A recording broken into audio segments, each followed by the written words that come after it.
God of War is one of those games that feels like it was built from the ground up for you to look back on once it ends and realize just how much you may have missed along the way. And whether it be the subtle hints to who someone really is, or the brief moments of foreshadowing, it all creates a fantastic sense of dramatic irony going through it a second time. Now, before we dive into what I'm getting at, it is very important that you hear that the rest of this video is going to be filled to the brim with the details that take place up until the very end of the game. So, if you have yet to play God of War, or maybe just haven't finished it yet, please do yourself a favor and stop watching. With that said though, let's jump in and take a look at some of the key details that you may have missed your first time through. And to kick things off, we'll go ahead and start at the very beginning, because as soon as you get past the main menu, there's this little detail that in a sense ties the whole journey together. And as I'm sure you've guessed already, what I'm talking about is Faye's handprint. You first get a glimpse of this at the very beginning of the game, and then one last time as you take your final steps up to the highest peak in Jotunheim. Look, it's Mother's. She was here. She saw every step we took before we took it. Like she was always with us, watching over us, leading us home. And despite the fact that it seems like such a small detail at face value, it alone clues you into one of the most jaw-dropping realizations that you'll probably have after completing God of War.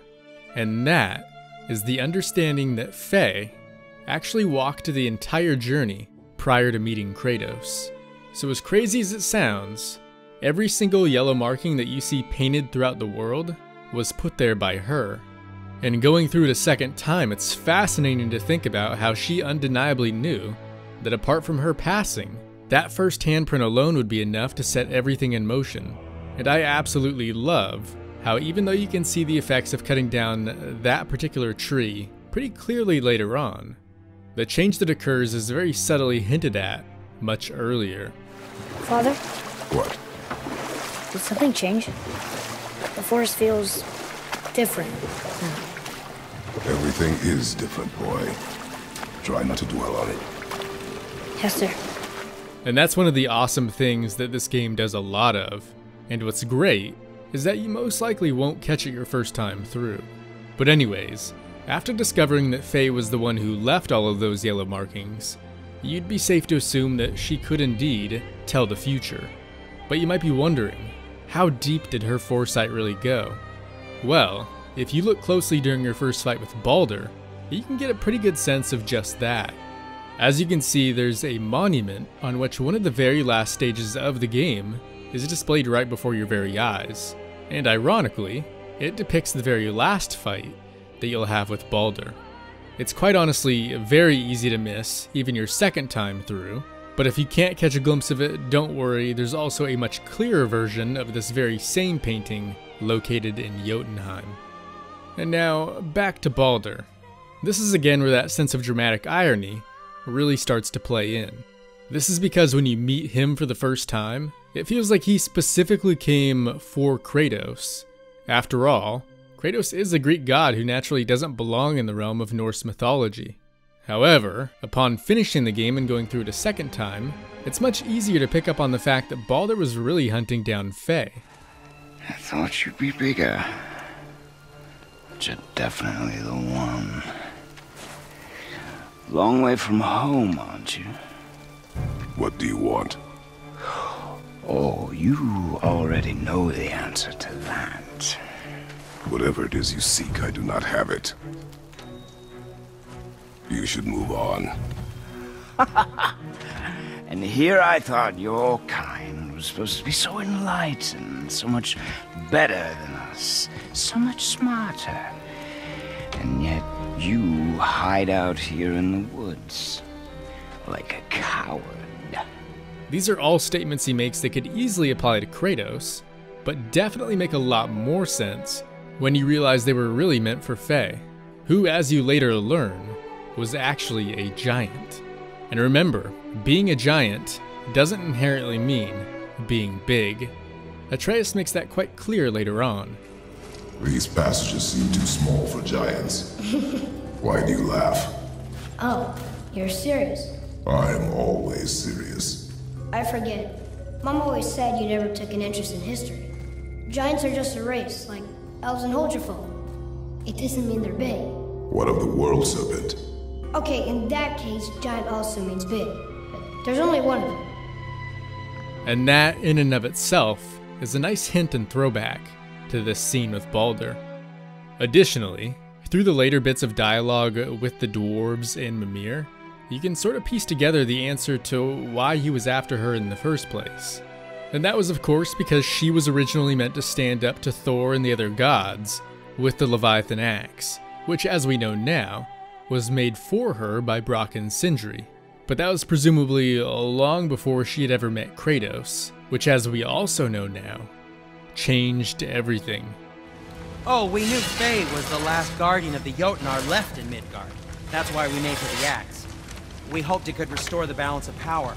After Thor went all berserk with our hammer. Though in the end it seems she chose another path. She chose, well, you. Both of you. I suppose she figured that was the best chance for the giants to live on. And now, I suppose, that's up to you. Kratos and Atreus essentially became the new solution for Faye in terms of stopping the other gods and putting an end to their misdeeds.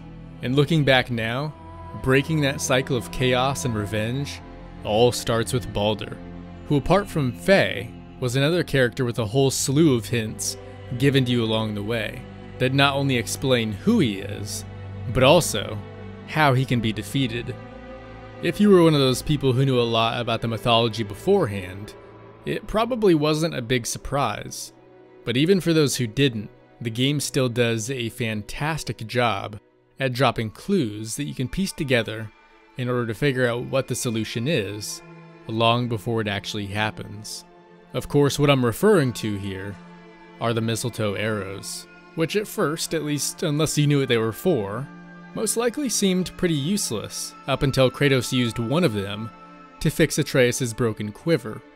However, it is that one little incident there that inadvertently saves them in the long run. And perhaps just as intriguing are all the other little details spread throughout the game that clue you into why that arrow is important, and once again, how Baldur can be defeated. Freya breaking the rest of the arrows, for instance, is a very big one, especially after you learn that she had a son. Did I tell you that I have a son too? It's been forever since I last saw him. At his birth, the runes foretold a needless death. The babe in my arms was so small, so helpless. I knew right then I would do anything to protect him, no matter the sacrifice. But the real beauty of it all was that one harmless arrow that she missed, or perhaps saw but didn't consider a threat due to it being broken. And that there was her biggest mistake. And what I find really crazy is that, like I mentioned earlier, if you were into the mythology at all before playing this your first time, this all ties into the next character that we'll be discussing. In other words, it was all destined to happen.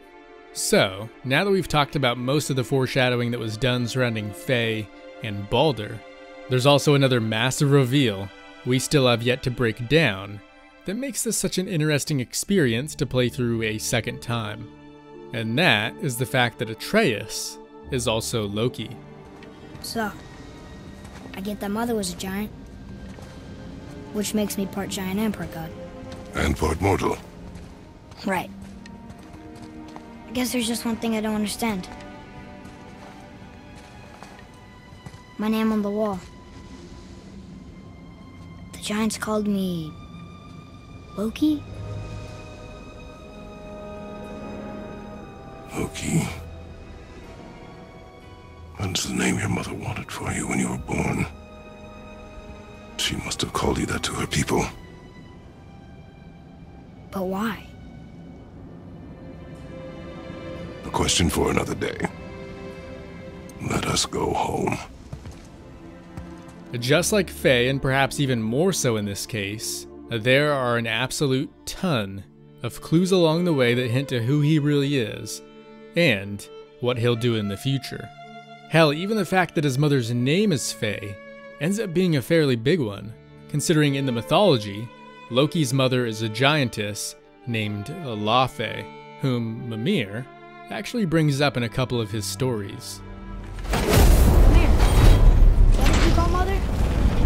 Laufey the Just? Did you know her? I never had the pleasure. Laufey was a rumour in the halls of Asgard.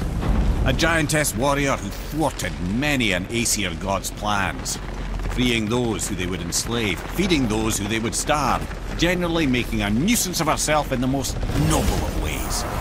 Thor was terribly frustrated he could never find her to fight. Once my imprisonment began, I could only wonder what became of her, and who she would turn out to be. Yours is quite a singular lineage, lad.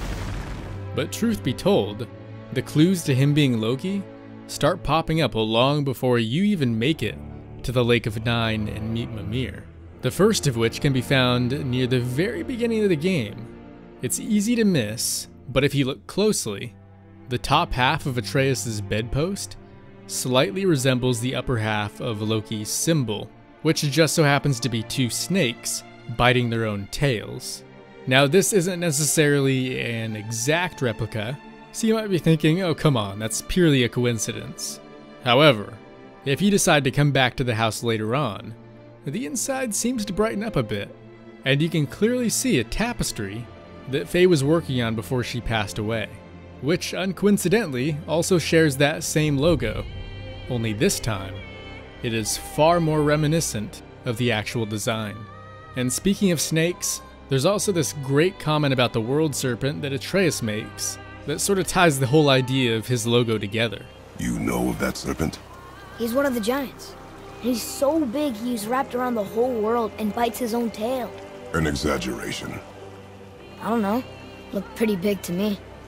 And it's because of details like this that the whole Loki reveal works so well. It's not just dropped on the player without any build-up. If you look back, there was an absolute ton of it. It's just that it was hidden so well. The other big clue arises after Kratos finally breaks the news to Atreus that he's a god. The truth. I'm a god, boy.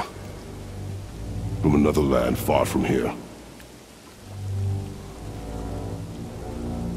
When I came to these shores, I chose to live as a man. But the truth is, I was born a god. And so were you.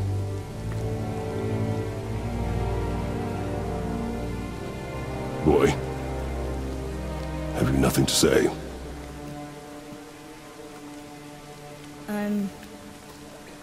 Can I turn into an animal? Can you turn into an animal? No. No, I do not think so. I'm a god. Mother knew? She was a god too? No. She was mortal, but she knew my true nature. I'm a god. And this is another case where if you're at all familiar with the mythology surrounding Loki, you'd know that he has the ability to shapeshift, and not just in the form of other people, but also animals. So, when one of the first things he mentions turning into is a wolf, it fits perfectly. Especially because in the mythology, Loki is actually the father of a wolf named Fenrir. Interestingly enough, though, that wolf is not the only creature Loki fathered. If you were able to get a good look at the obscured piece of the mural in Jotunheim, you would have seen that Atreus will also eventually give birth to the world serpent. And again, this works so well because of how cleverly it's set up, specifically with regards to Mimir mentioning how the world serpent said that Atreus looked familiar. And from all of this, I think it becomes rather clear that the serpent was somehow sent back in time to help the current Kratos and Atreus on their journey. Going through it again, I can also appreciate how a lot of the foreshadowing done in this game isn't just there to benefit and explain the current events. It also hints to what may come in the future, or perhaps the past. You see, it's all a bit convoluted, but try and stick with me. Why is that creature in the bay? No one knows. He just appeared one day. Soon after, Thor attacked, and their battle could be felt across all the realms. Ultimately, it ended in a stalemate, and Thor returned to Odin empty-handed. The serpent stayed and grew so large, he now spans all of Midgard. See? Told you. They've hated each other ever since. So on one side we have Freya, who talks about Thor and the World Serpent already battling and having some history. And on the other side we have Mimir, who says that their unpleasant history Freya mentioned hasn't even occurred yet. Why is he doing that? Odin had that statue made in honor of Thor. And seeing as the World Serpent absolutely abhors the fat dauber, he was probably sick of looking at it. But doesn't that hurt? Well, he and Thor have a bit of an unpleasant history between them. Or they will, anyway. So I guess waking up to see it was worse than the thought of lumps of solid stone passing through his gullet. So yes, you have some similarities between what they're saying, but there's also some very drastic differences. So here's my theory. With time travel and this whole mess of when certain events occurred being a thing, I believe this could mean that Kratos will eventually become Tyr. For one, the two are obviously both gods of war. Not to mention though, it's also indicated that Tyr has visited other lands, or in other words, has come in contact with different mythologies. Somewhat similar to how Kratos transitioned from Greek to Norse mythology. And through some of Mimir's stories, there's also the fact that Tyr and Odin supposedly never got along, or how Tyr was apparently quite close with the giants, which makes a ton of sense considering Faye was a giant, and Atreus is half-giant. Plus, aside from the helmet, it's tough to ignore the striking resemblance between the paintings of Tyr and Kratos. But above all else, all you truly need to see is that very last mural in Jotunheim. We talked about the Loki and the World Serpent aspect of it, but what about the fact that Kratos looks like he's dead? And more specifically, looks as though he's missing his right hand. Believe it or not, Tyr is also said to be missing his right hand, and he didn't just lose it to anyone. He lost it to Loki's wolf, Fenrir. The hints for the future don't end there either. We won't be covering them all, but I think it might be safe to say that the dwarves will definitely be building Mimir a new body, or at least that's what it sounds like. Lads, am I glad to see you. I believe I've reached my limit for dwarven charm. What happened, Mimir? They took an uncomfortable number of measurements and then proceeded to bicker about the weather. Where do you want us to take you? How about the warm confines of anywhere bloody else? Oh, and that secret dream ending with Thor? I think that's definitely happening, because so far, all of the dreams Atreus has mentioned having have come true. Funny, I used to dream about getting eaten. Dreams are nothing. I'm not afraid. It just reminded me of a way I used to feel when I was a child. And in general, this game doesn't play a whole lot of tricks on the player. If you're keen enough to spot something that might be related to the future, there's a good chance it'll actually happen. Don't believe me? Look no further than the light in Alfheim, where bits of the entire journey are shown to you, long before you even come close to finishing it. Now there are still a ton of clues left to discuss that I think make God of War worth going through a second time, but the goal of this video was not to cover everything. It was simply to shed some light on some of the more significant hints, and also some of the ones that were a little easier to miss, which hopefully means there are plenty left for you to go back and discover on your own. But anyways guys, that just about wraps things up for today. So let me know what you think. Is there a chance Kratos might be Tyr? And who on earth blew the horn for the World Serpent while you were still on the boat? Was it someone we know or perhaps another character we haven't seen yet? Either way, thanks for watching, hopefully you did enjoy the video, and as always, I will see you in the next one. So, why'd you want to name me Atreus?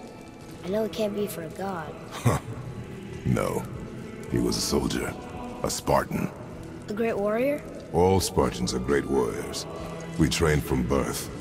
Our lives were discipline, duty, battle, and death. Life was grim, and we greeted it grimly. But Atreus of Sparta was unlike the rest of us. He wore a smile even in the worst of times. he was happy. He inspired us to hope that though we were machines of war, yet there was humanity in us. Goodness. When the day came for him to lay down his life in battle, his sacrifice saved countless others and turned the tide in our favor. I carried him home on his shield and buried him with all the honors of Spartan custom. His memory was a comfort in dark times. Wow, you actually told a good story. Lumir missed it.